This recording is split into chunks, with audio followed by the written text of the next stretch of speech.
Welcome back to the Castaway Consultants, where we teach future Survivor players how to play the game by criticizing current players. Today, we are looking at Survivor 45, Episode 4, Music to My Ears. I'm one of your co-hosts, Josh Wessler, joined today by two other wonderful co-hosts, Ryan Stacy and Derek Kubicek. How you guys doing? Howdy. I was pretty good until the last 3 minutes of the Survivor episode. Yeah, I everyone who's listening probably already knows, but we'll talk about that when we get into spoilers. Yeah. Otherwise, though, solid episode. Happy to be here. Always happy to be in person with you guys, and of course, talking about our favorite show. Yep. Dull thud of an ending. The rest of the episode was fun, and then it just face plants. And this is something that isn't a spoiler because we saw it in the preview, but obviously the big anticipation build up for the week was the swap is back. The tribe swap is here, and it's not very good tribe swap. And it's not the tribe swap light that we talked about last season. It is a genuine drop your buff situation. First one we've had since Winners at War. And, we'll get into it, but I think overall, breath of fresh air, weirdly enough. Oh, it's so nice having a swap. I really enjoyed it. It's always random the way that it shakes out, but I feel like this was also not only fresh because it's the first one in the new era, but also fresh because it seems like just the divides that ended up happening, which we will get into, were interesting and unique. Yeah, I think I am pro tribe swap in general. I think just one each pre-merge. My personal favorite is when we go from 2 to 3 tribes. I think that's the most fun, and then merge from that. And I think that's the least confusing, most optimal, most fun. I don't like 2 tribe swaps from the pre-merge or whatever. I don't like the mini swap, but this is good. 3 to 3, that's also good. Agreed. I think we can jump into spoilers now, so we talk about this dumb ending. 3. To get out of here, you should go watch it. 1, all right, spoilers. Speaking of get out of here, Sean, get out of here. We lose Sean tonight in basically a quit. Another manufactured quit. He didn't go quite as far as Hannah did in terms of I will not be going back to that camp. But I do think there was a strong chance that Sean survives the night. Which would have been great. That would have been so funny. Which makes so much more sense because I was actually pretty confused why the edit was so transparent. Because it seemed open and shut, Sifu's going home. I did not see a scenario where Sifu was staying past tonight. But now that makes a whole lot more sense that all of this was going down. We got whoopty-whopped. This wasn't... Not in the way we thought. This was not set up at all. So is this something that happened on the spot in Tribal? That's kind of what it feels like. Were there any hints to this? Not that we were shown. And we haven't really gotten much Sean edit-wise up until this episode. I think that kind of makes sense why now. I try and take it easier on quits. So this is me taking it easier on this. This is annoying. This is really annoying. I'm extremely bothered because Sean seemed all about this game when he was in a power position. He has to see how suspect it looks that the second he gets flopped to the bottom, he quits. I am bothered by that.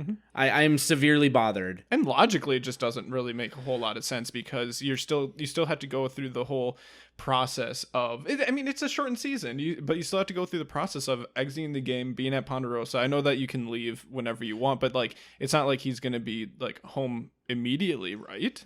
Okay, so if you get voted out pre-jury, you go on a jury trip. It's somewhere. They'll take you somewhere. It's been Australia, it's been Malaysia, it's been South America somewhere. I can't remember all that, but they go somewhere different every season. And sometimes if there's bad blood between certain groups on the pre-merge, they'll even send them on 2 different jury trips.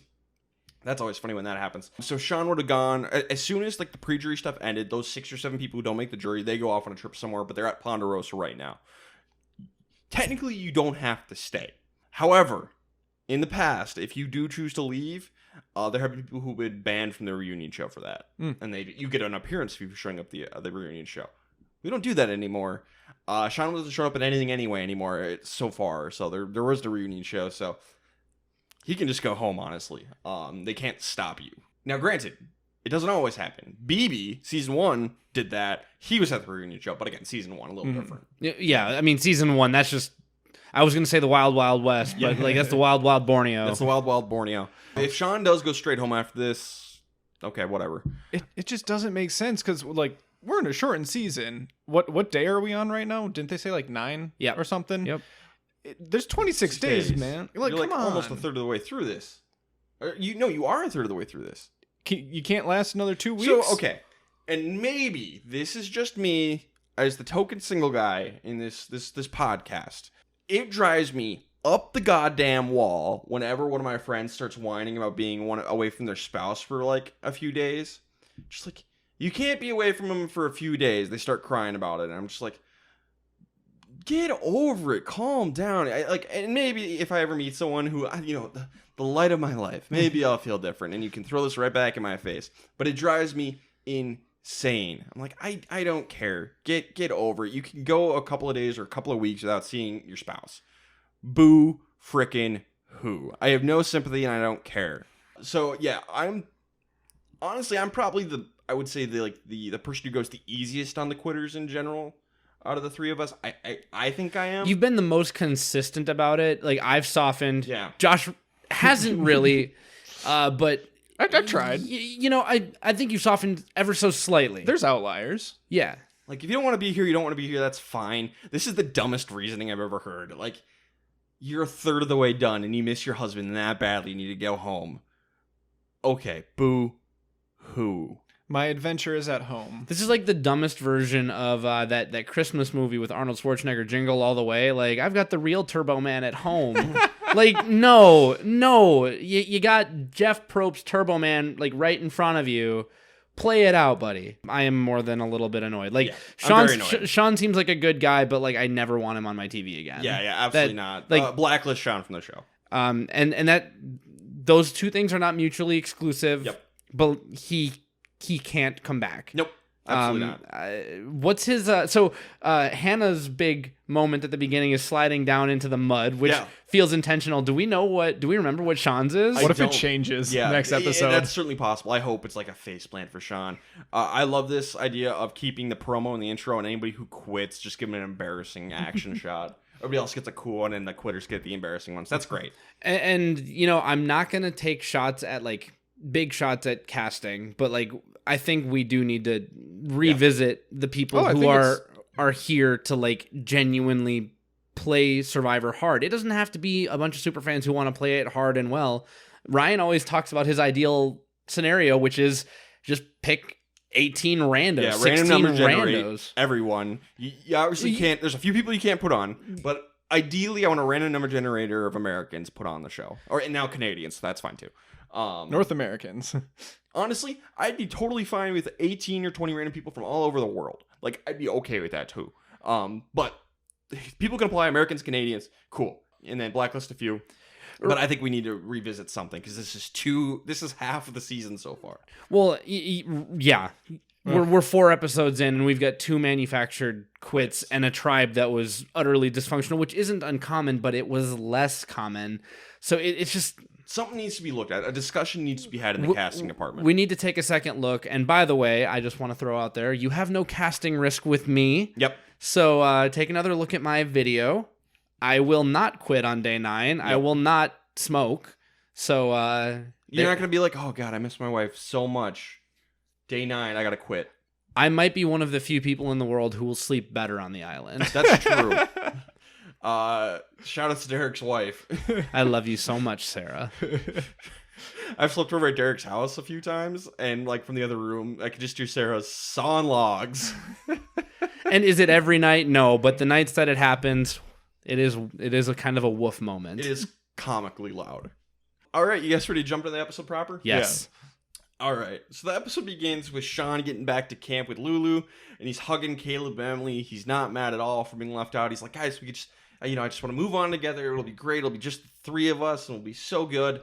And Caleb and Emily are like, okay, whatever, Sean. Fresh start, guys, right? What an absolute bookend to this episode. I hadn't even thought about this showmanship at the beginning of the episode that Emily was like, yeah, this is a little too chummy. Yeah. I mean... I believe Sean. It's what you have to it's do. What you have to do. But he just keeps going with it. Now, I know Sean, he's going to quit, but we have to talk about this now. Yep. Don't keep hammering it home. Yeah. Like say your niceties, then take your medicine, and just let it simmer for the night. He puts on too much butter, I would say. Yeah. But we're going to get a tribe swap. And for whatever reason, everyone, like, when they all show up, everyone is just stunned Sabaya was voted out. I don't know. I feel like I wouldn't have that big a reaction to anyone getting voted out. Like, I'd be like, oh, wow, that wasn't who I was expecting. But you don't know what's going on over there. Yeah. I don't know why I had people such a huge reaction. Well, yeah, and even during like the little like mini interviews that Jeff has with people here, especially like, oh, you know, based on what we were seeing, like it didn't really seem like they would get rid of Sabaya. It's like, You weren't seeing what is anything. telling you this? Like, yeah, at least with Reba, Caleb went to their camp, but I don't really think he talked strategy or team dynamics at all with them. So like, you're purely going just based off of how that team is behaving at these challenges, and that's it. It's weird. But whatever, we get a tribe swap. On the new Reba tribe, Julie, Sifu, D, and Jay, they're all staying on Reba, and they're going to be joined by Sean. Just Sean. On Lulu, Caleb will be staying on Lulu, and he'll be joined by 4 members of Bello, Katura, Kelly, Jake, and Bruce. I'm so happy Katura and Bruce Yes. together again.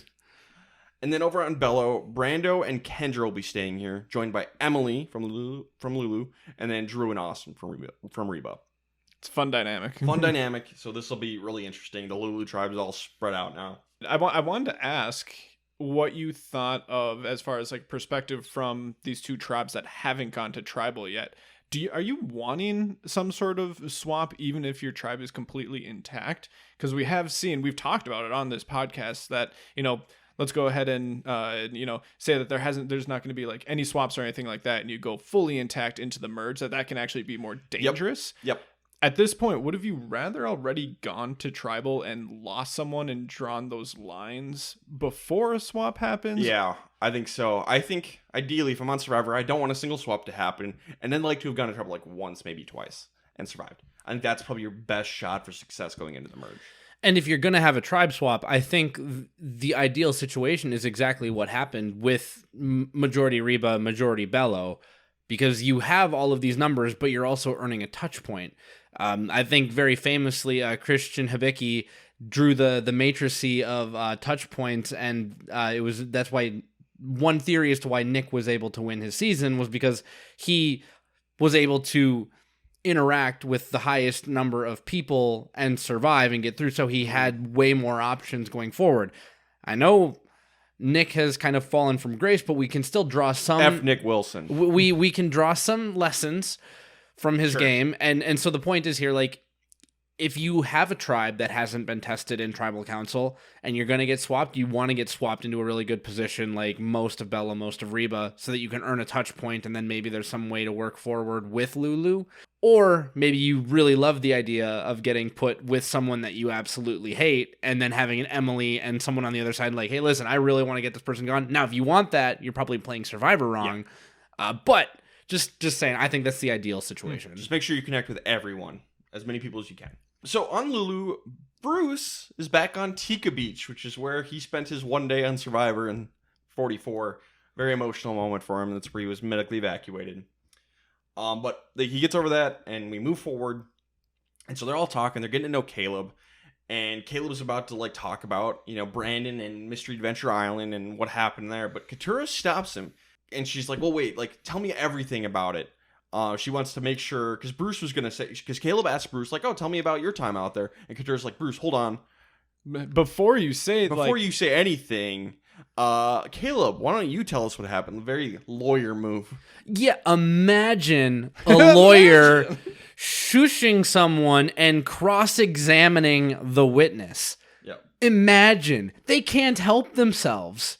She doesn't even notice that she does it. Yeah. Bruce obviously notices. Yes. I noticed. Everyone noticed. I'm like, oh, that's not good, That's not Katura. What are you doing? You're showing that you have little trust in what Bruce is saying for whatever reason. That's something you can do one-on-one with Caleb. Yes. You don't do this with the group, and especially while Bruce is there.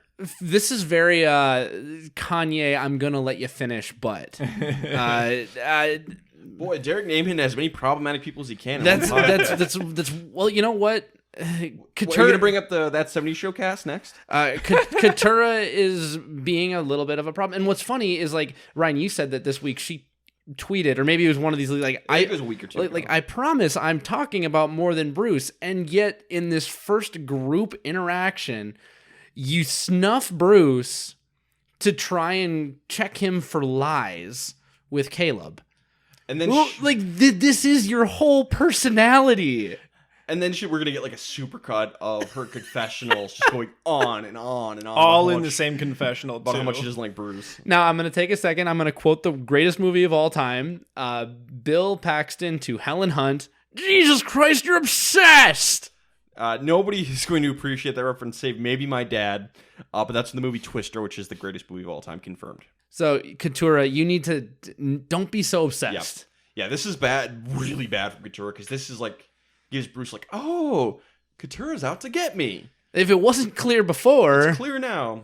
And I don't think it was clear before. Yeah, I think she'd done it like I think there was a little bit of frostiness there, but now it's just, oh, she's out to get me. Mm-hmm. Obviously becomes more obvious once you mix other people into the tribes with these swaps. And it might be the way that the swap broke out with Kelly and Jake and Bruce and her not having Kendra. It's like, oh, well, if she had any sense that Kelly and Brando were in the middle at all, she knows she's outnumbered now, because why would Kelly ever go with her if you can create a new solid four and just oust her? So over on Bello, Emily plays it low-key, social. She tells the truth about everything that happened at Lulu. It makes people trust her. Tells them about the Sabaya vote and the idol and everything. And so Drew and Austin are like, cool, you want to join us?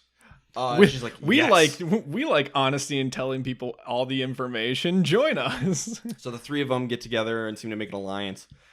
This is a fun trio. I hope it sticks together. I think the way that we tell people how to play the game, I think this is about as close to a dream situation as one of the students of the Castaway Consultants could end up. Mm-hmm. Like, we're all here to play the game, but we also understand that we need to have a really strong core that's rooted in a certain level of openness and honesty and loyalty and divulging. Now, that said, if you have a secret idol, you keep it secret. But if everyone knows that you left to go to Mystery Adventure Island, come clean. If everyone knows that you were on the outs on your tribe because of the way that you were acting during the marooning and whatever, just come out and tell them everything that happened. Like, come clean, lay to bare. And Emily is taking Caleb's lessons absolutely to heart this episode. It's really cool, honestly, and she's doing a really good job about it. Yeah, and I have no issue with her sharing as much information that she shared. If she was in a different position, so like maybe someone like Sean, who it's 4 versus 1 in his situation, maybe you do leave a little bit of mystery of who might have the idol, because she even gave out the information that Sabaya had the idol, went home with it in her pocket. They know all that now. If this was Sean having this conversation, maybe you leave that a little bit of mystery to make them think that the idol's still out there. Maybe you have it. Sure. Emily's in the middle. I think she knows that they're already going to be vying for her as a vote, so she can be super open and transparent with all this information and not really get burned by it. You know what's wild? I want to read between the lines really quickly. So remember how Emily was able to figure out, like, oh, Sabaya didn't vote last episode? She had to have figured out that Jeff only read off 2 votes for Sabaya to go home again. So she probably realized Sabaya didn't vote. Austin is the other one who has seen the stipulations and conditions attached to this idol. At least Austin can self-identify that and share it with Drew. Mm-hmm. So over on Reba, it's Reba Strong, Julie, D, Sifu, and Jay. They're all going to stick together. No, they're not. They should.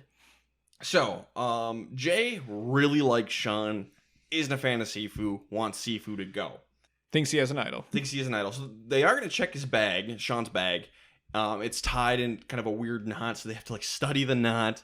Fun moment. 90-minute episodes, baby. And then like take everything out of Sean's bag and put it back in the proper way. It's very fun. It's not going to end up mattering, but Sean has nothing as far as they can tell. And a subtle point as well, just because I don't think this is something that's really come up before, but if you're going anywhere, maybe you have like something like a knot that is an indicator on your bag. Like for the person who actually possesses that bag, have something that you can tell when it's been, sifted through. James Bond in Dr. No and some of the early Sean Connery movies, he does that. He'll put like a strand of hair up against a closet door so you can see if anybody's been in like his room or his closet. He put some like talcum powder on his briefcase locks, stuff like that, so you can tell people search his stuff. Well, and people do that in their apartments as well. They'll fold up like little Post-it notes or something, and they'll stick it in their door if they feel like sometimes maybe like an abusive ex or something who might still have a key. If they want to know if someone's in the apartment waiting for them, if they open the door and they don't see the Post-it note fall, then you know that someone's been in there. So just things to think about. Getting back to the season though, I also want to talk about how Jay and Sifu. We already identified the alliance of 4 on old Reba. This confirms that Jay was on the outs by herself, and Sifu is kind of also on the outs by himself. Not like good. They didn't even come together as some kind of marriage of convenience. Like nobody wanted to play with them. There's a story here. I want to know more, but I don't know that we're gonna get it. I think wonder if this it's just that Sifu's annoying. Well, yeah, I don't really know from Sifu's perspective, but at least from Jay's perspective, we got a little bit, and I think it was in the premiere of like a potential like girls alliance. I don't know. Yep. And then we just never heard of it. We never talked to her again until just this moment. So that's the only thing that I can think is she feels solid with that group of 3. Jay thinks she's with the girls. Whereas there's actually a group of 4 going on without her knowledge. Multiple alliances is fine. Yep. But yeah, they should be thinking about taking Sean out unless there's some real big reason to take out Sifu. Like he's a dangerous player, but like he's also your strongest person. So yeah, I think Sean is probably a good move. I think Reba strong for as long as there are 6 Rebas around is probably best. So I just call me a numbers man. So on Lulu, multiple people are trying to get in with Caleb. Bruce, Kelly, and Jake, they all have good conversations with Caleb. Katura sees Bruce and Kelly talking to Caleb, so she's like, oh, I need Caleb now, and wants to get him to help take out Bruce. So everyone is vying for Caleb's vote. I think Bello's going to implode. Oh, yeah. I mean, they're on the Lulu tribe, but like the original Bello. I think this Katura-Bruce thing is going to explode at some point. And I think Katura's going to lose. Yeah, it's hard to know because it seems like she's kind of on her own in that way, really targeting Bruce. But it seemed like Caleb, trusted her the most from that conversation. It didn't seem like he got a lot from like Bruce and Kelly. It seemed like that was like a very just surface level conversation. Sure, whereas but at least with 2. True, but at least with Katura, he was able to at least get a lot of info, and he said that, and he had a little bit of a conversation with Jake too. So who knows where that goes? So unless Jake gets medevac, Yeah, or maybe Jake and Katura. yeah. And just because this is a fun storyline to just continue to beat into the ground, Bruce is the white whale, Katura is Ahab. Yep. The story does not end well for either of those. So Correct. even if Ahab catches the white whale, like spoiler alert, is not going to end well for Katura. No. Immunity challenge. Lulu's gonna win. Woo! They First did. place. They did it. And then Bello gets second. It was pretty close, but Reba ends up losing. So poor Sean. It was a cool challenge too. Yeah. I like the shooting hoops Out of a cage. Yeah. Basketball and like jail. It just made me think of Uncle Cliff, and Aw, I was sad. Rip Uncle Cliffy. All right. So Reba. Sean is going to try pleading his case to Sifu, but Sifu's Reba strong. That's not going to go anywhere. Julie wants Sean out because Sifu's strong. Jay wants Sifu out. She doesn't trust Sifu. D at this point is going to decide the plan to take out Sifu. Take out Sifu this time, blindside him when he's not expecting it. Get rid of Sean next time. Like, that's fine, I guess. It's not really that big a deal. Sifu's definitely your better challenge person. I think Sean is probably the better move. But, like, I can see the Sifu argument. I think that it's the wrong move. Okay. Just because D and Julie at least have a little bit more info here than what Jay does. It makes sense from Jay's perspective because she thinks that Sifu has an idol. They should safely assume that Sifu doesn't have an idol. That is true. I forgot that they do know Austin's got the idol. So Sifu, I guess, okay. Yeah, that makes a lot more sense. Like, that doesn't mean that there's not other advantages Sure, out there. sure. Like, of course, it's Survivor. It's new era Survivor. There might be more than one idol, or there might be other advantages, extra votes, whatever. Safety without power, all that stuff that could be out there. Regardless, I think that you can just roll along with, that information. The only addition I can make, we have that alliance of 4 that got split up, right? And so now we've got Drew and Austin over here. I think who you vote out is whoever needs to go home in order to make sure that Austin and Drew still feel comfortable with you going forward. as far as we know, Sifu or Jay, but likely Sifu, just based on the erratic behavior that Tony Vlachos-esque. They were scapegoating him for digging, so he's always being a little shady. I'm guessing they'd be like, oh, cool, Sifu went home. Makes sense. If that's the case, it's okay to take out Sifu here. If that's not the case, and they would be a little bit taken aback to see them not go Reba strong, then you need to vote out Sean. I'm gonna trust Julie and D here. Unfortunately, they're in opposite camps, which means that I'm going to side on don't betray your original tribe. You know them better. Yep. So, I don't think Sifu's a terrible move, but I do think Sean is the better move. Yeah, and it always leaves that extra one for next tribal. You always know you can go back to Sifu. Whereas with Sean, like you still don't know him. Yep. You've known him for a day. I want to ask Ryan this question because he held my feet to the fire a little bit with like Emily being more dangerous than Brandon. So let's rework the situation a little bit, and let's say that you have let's say Sifu is their Emily, right? So Emily is a dangerous player on your tribe that needs to go home eventually, but an outsider comes in. So now it's between the outsider and the Emily of the tribe. If you understand how I'm framing the question, who would you go? Because we haven't seen enough of Reba because they have been winning. On how, Sifu's a dangerous player. How well do you get along? Are you guys willing to work together? Probably get rid of the outsider. Yeah, and I think even with Sifu, or probably get rid of the outsider. Probably. Yep. Okay. That's how I feel too. I just figured I would ask get rid of that X factor because we don't know a lot about Reba because they haven't had to go to tribal yet. So there's definitely some questions here. Tribal Council, out of nowhere, Sean asks everyone to vote him out. And it's like, wait, what? Is this like a ploy to make Sifu feel even more comfortable? And at first I was like, ooh, he's taking this a little too far. This is becoming a little slimy. And then I was like, oh, wait, he's serious. So he asks everyone to vote him out because they want to be there more than him, and he wants to go home with his husband. D whispers, like, let's still vote Sifu. And I'm like, yes, do it. Yes. Hold him hostage.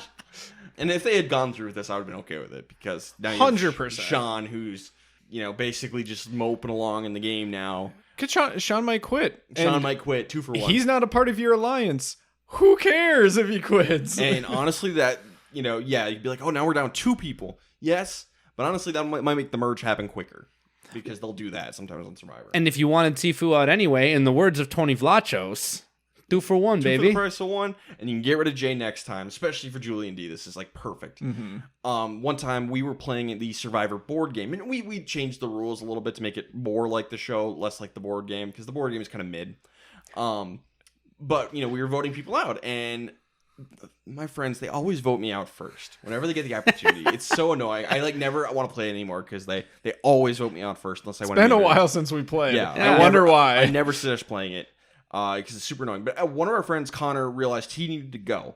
He had something going on the next day, had to get up early. So he's like, just vote me out. I got to go home. And I was like, yeah, sure, we'll vote you out, Connor. Independently. Yeah, with no conversation. No conversations. Everybody else in the group thought it'd be funny to write my name down. Just throw a random vote my way. Every single one of them, including Connor, did that. So everyone voted for me. Well, Connor can't vote for himself. I voted for Connor. I was knocked out of the game. So I'm out. And Connor's just like, but I seriously have to go. I guess I quit. So they got 2 for the price of 1. I don't think I've played the Survivor game since. I was so annoyed. I was just like, come on, the one time I get an out. And it was beautiful. Oh, glorious. I was so mad. So yeah, this is interesting. It's going to end up being 3 votes for Sean, 1 vote for Sifu from D. Whoops. And 1 vote for D. And that's from Sean. Sean just throws a random vote on D so they can't, pull the old J for Jenna and throw their votes on Sifu. Sifu asked Sean, did you vote for me? He's like, no. So, uh-oh. So the question now is, did the right person go home? Because originally we said Sean, but now with Sean wanting to quit, that might change some things. In all honesty, I think the right move is, girls, you talk and figure it out and get on the same page here. But that's the layer of it. That's the terrible layer, is that this is supposed to be a blindside. If you really are going with Sifu, which I 100% believe that was the plan going into Tribal, is that Sifu was going home here. So if you pull all the girls off to the side, with the fear that Sifu could potentially have an idol, red flags everywhere. Even if you did still go with Sean, why are you having a side conversation live at Tribal? There shouldn't need to be any conversation because in Sifu's eyes, Sean was going home anyways, so whatever. So I don't think you can do that. I think you have to, side conversation, like kind of like what D was doing, just off to the side as possible without Sifu noticing. What is Sifu going to do about it? Shot in the dark is all he can do. Yep. And then he brought out Sean. Well, I know, but like they're still afraid that he could have an idol, essentially. One of them is, but also if you're grouping up as the three girls of like, okay, what do we do? Well, that's your answer right there. It's Sifu then. Yeah, and what is Sifu gonna do about it? I know. I'm just saying there's your answer. If you're gonna group up, that means that it's Sifu. Yeah, there's no discussion. Then you have to do Sifu. So yeah, I mean, honestly, really, there's marriage either way now. But the most important thing is I think they needed to be on the same page. And the fact that D wasn't and Sifu's still in the game, that's bad. I think also we should just bring this up. If you find yourself in the situation of someone wanting to do a manufactured quit, I think you need to contingency now because we've seen it a couple times. Do you stick to the plan? Or do you call the audible if you find out about a manufactured quit? That might be one layer too many because you can't really plan for that kind of thing. But this would have been a pretty good opportunity to hold somebody hostage, I think. Yeah, I think probably stick to the plan. Whatever you're ready to go into Tribal Council, at this point, just stick to it. Yeah, either way, you get rid of Sean, which is probably the right move going in, or you blindside Sifu and you hold someone hostage. There's merits both ways. But yeah, D is in a rough spot going forward. Sean's out of the game. What did Twitter have to say about this? Yeah, and this is one of those tough places of context because when you're talking about the right person, it's at what point. Yeah. But we did get 57%, so a close one this week. 57% of people said, yes, the right person went home tonight. I'm going to say that Twitter got it right, and it also got the ratio right. Because there are a lot of things that we don't know about the Reba tribe, and so if we're building in like the margin of error, I think 60-40. That sounds about right. Yeah, I accept that Twitter is right. Yeah, I'll say Twitter's right this time. Yeah, going into Tribal, I would have said that they're right. I kind of wish they would have went with Sifu though. Well, that's the end of Sean. Good. Let's get to best worst player of the episode. Josh, start us off. Who is the best player of the episode? I think there's only two choices here. I'm going to go with Caleb just because I liked the number of conversations that he had and how all of them were positive on his tribe. He seems like he's in a really good position. Like I said, he had the one-on-one conversation with Katura, got a lot of information from her, had the one-on-one conversation with Jake as a recap from Sweat and Savvy, which completely forgot about that from the premiere. And then he did get a chance to talk to both Kelly and Bruce off to the side as well. So I really like how he's sitting there. Honorable mention to Emily, though. I'd say honorable mention to both of them. I'm giving mine to Bruce.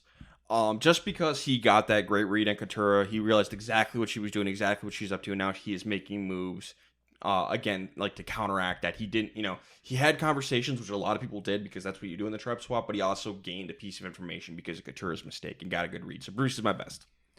I gave it to Caleb because I think he's in a trickier situation. Even if Bruce does detect that like Katura is against him, it still might send a bad message to Brando and Kendra on Bello 2.0. Yep. It's a little confusing. Bello version 2. So Caleb was in a very tricky situation, and I love the way he handled it. I love the way he kind of pieced the two stories together, like, oh, Katura and Bruce, there's the fracture. Mm-hmm. And I think he genuinely has a plausible way out, not just a sliver of a hope. I think he has a real shot. I did give honorable mention to Emily for learning lessons, but I do think she was dropped into a more favorable position. Yeah, she's handed her situation. I feel like Caleb at least had to put in a little bit of extra work. Old Emily would have ruined her. Yeah. She would have Sarah Lacina'd herself right out of that situation. Obviously, Sarah Lacina 1.0, Kagian. Yeah. For worst player, and as a reminder, we cannot give it to the person who's eliminated, either award, even if they wanted. Somehow we're going to get best. We can't do it, because I would give it to Sean. But we can't. Mine is Katura for being way too obvious in her trying to catch Bruce in a lie in her cross-examination. So Katura is my worst player of the episode. I've been waiting to give this to a lawyer. Katura. Oh man, Good for my winner pick. Yeah, right. I'm not gonna let that one instance give her the worst player of the episode for me. Dishonorable mention for sure. I'm going to go with D here just because, yes, the super obvious thing is that she was the one person to vote for Sifu. That information is going to come out next episode. So that is not good for her. She should have been able to read the people at Tribal with Jay and Julie on what they were going to do and at least make sure that you're all on the same page.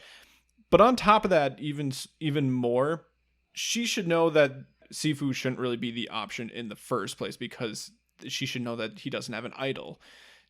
She should be able to use the information that she had from these previous episodes, talking with both Drew and Austin, knowing that one of them probably is the one with the idol, so making too big of a deal. And she completely flipped from earlier in this episode. Her and Julie had said to Jay when she had brought it up earlier, No, I think we should stay Reba strong. I think we should just take out Sean. And then right after Tribal, D is the one that flipped on that. Jay was always in that situation. Julie was staying strong, but D was the one that actually flipped that conversation. So that's why I'm giving it to her. All right, let's get into who's going next. This should be it's gonna be wild. I'm really curious to see what happens, especially on Reba. Derek, why don't you start us off? Take us over to Bello. Who's going next on Bello? And so this is the group with Brando and Kendra, and then Austin and Drew, and then Emily. Yeah, so I guess I just landed on Austin and Drew and Emily working together. Who are they more likely to take out, Brando or Kendra? I just kind of flipped and said Brando because I feel like Kendra might be a stronger challenge performer, and that might be enough in the near term. There could be like a man link there, like, male alliance, and then they vote out Kendra instead, but I just went with Brando. I don't feel great about it. Flip a coin between the two of them. I went with Kendra. I went with Brando just because Kendra's gotten more screen time, so I think, based on the edit, Brando could go out here. Sure. So Brando's mine. Josh, take us over to Lulu. This is the group with Caleb and then the 4 members of Bello, Katura, Bruce, Jake, and Kelly. Who's going next? We did see a little bit on the Next Time on Survivor, something again with Jake, I think, collapsing a little bit. Will the second time be a bigger issue? Nah, I don't think so. I'm going to stick with Bruce here. I think that Caleb's bond with Katura is going to pay off. It seemed like that was just a stronger one compared to any of the other ones that he's had on that new tribe. And I like a little bit of that payoff at the beginning of the swap when Jake said to him, like, I like Bruce, but if it has to be Bruce, it has to be Bruce. And I think that might be a little bit of a payoff too. So I don't think Jake's going because we got a confessional from him also in the promo next time. We show him passing out and then we show him talking about passing out. I'm like, okay, so he'll be fine. They might call him medical, but he'll be fine. I'm going with Katura. I think Katura is going to lose this war with Bruce. I think you have Kelly, Jake, and Bruce on this tribe. A workable version of the 3/4 on original Bello, with Katura being the only one left out. The numbers, even with Caleb at that point, isn't enough to get something done, and everyone likes Bruce too much, I think, except for Katura. So I agree with Katura. And then over on Reba, I think the girls are going to stick together and take out Sifu. I think Sifu might even bury himself further in this episode. He's going to go home. He's going to be standing there, hitting the bamboo with a machete again, being like, we trust each other, right? Okay. We trust each other. It's like, yeah, we totally will not vote you out next, Sifu. You aren't outnumbered at all. I'm going to Sifu too. Okay. All right. Let's check in. Who can now win this game? Yeah. How many people are left now? 14? We're down to 14 people. Who's the one person who can't win? Derek, who is it? Well, I was cheated out of a 3-peat because I had put Sifu down, and you can't convince me otherwise. Without this manufactured quit, I would have gone 3 for 3. That said, Sifu didn't show me anything to get himself off this list this week. Katura is slipping just based on her edit, but not enough to usurp Sifu from the glorious throne of who can't win. So I've got Sifu. I think I'm gonna stick with Bruce, but I'm really close to Sifu here. But I'm gonna stick it out with Bruce for now. So I had Bruce last week as well. I am switching. Katura and Sifu were the two I was looking at. I'm going to switch to Katura because she is just, she's my winner pick. She can't win. She has gotten way too far down this road with the Bruce war. No way she wins. Bad pick for me. It happens to the best of us. And I am the best of us. I'm just kidding. I think that's a quick jump, though. I think that's a quick jump to Katura. To be fair, this is kind of on brand for me. Because if you remember last season, I jumped around on this who can't You win did. crazy. Yeah. It was basically who had a bad episode? Literally. That person. And to be fair, these days on Survivor, almost everyone gets good edits. It's like one bad edit per episode. It's like, what do I do? Give me multiple bad edits, and now we'll have something to talk about. Reading between the lines, Ryan. You do what Derek does and really nail it the first 2 weeks and then deserve it the third week. All right. Last thing we got to talk about, Survivor Pool. We all survived. Derek and I had Austin. Josh, you had... I had D. So we're all through another week. We're all still in this thing. Josh, who is the next person you're picking in your Survivor Pool? I'm surprised that I was able to feel comfortable picking this person. I know where you're going. I'm going Emily. Emily? I'm doing the same thing. I'm also taking Emily. I have it written down. I have Emily as well. All right. So no matter I think what it's the happens- obvious pick. I think it's the obvious pick. She's been in so much danger. She could be in danger again. She's not right now. Yep. So if Emily goes out, we reset. Yeah. Yep. If Emily doesn't go out, and so basically this game will go on another episode. Yes. It's a draw. Yes. And we write these down beforehand, we so there's no shenanigans here. We're trying to have fun. It's a Yeah. game. Yeah. Where's the glory? And sometimes we are all on the same wavelength. That's fine. I think also this is when you already said it. This is when you pick Emily. Yes, this is when you pick Emily. Let's get into some social media. Yeah, you can follow us on Twitter and Instagram at Castaway Pod, YouTube, TikTok, and Facebook. We post videos there, which is Castaway Consultants. Our website has all the episodes listed there, nice and easy to search around, along with Ryan's blogs, which is thecastawayconsultants.com. And Derek, how's Spotify going? Well, we had some fun responses to the questions last week. I did post 2. So the poll was, and this was topical to last week, when you get on Survivor, are you going to listen to the Castaway Consultants and burn a public advantage right away? Of course, reminding the audience, if Sabaya was a listener to the podcast and cared to take our advice, she would be here, Caleb would be gone, and who knows what would be going on with Sabaya over on Original Lulu instead.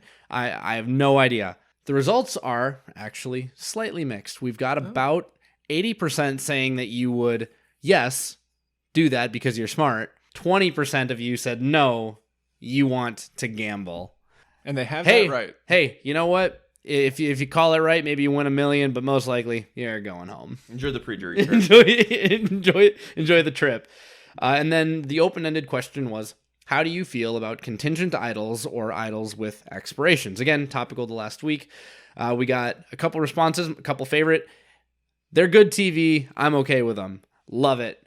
And then the other one is, compared with a lot of the new advantages we have nowadays, these are a breath of fresh air. Those are the couple bins that we've got on these responses. I agree with both. They are good television and they are a breath of fresh air compared to advantage get-in running around all the time. A lot of this is like they exist, but you strip them back down. So I love that. Don't know what I'm going to post for this week yet, but I'll come up with that. And when you finish the episode, go ahead and respond to whatever I've put out there. All right, I think that wraps this one up. This has been the Castaway Consultants. Got nothing else for you. Good night.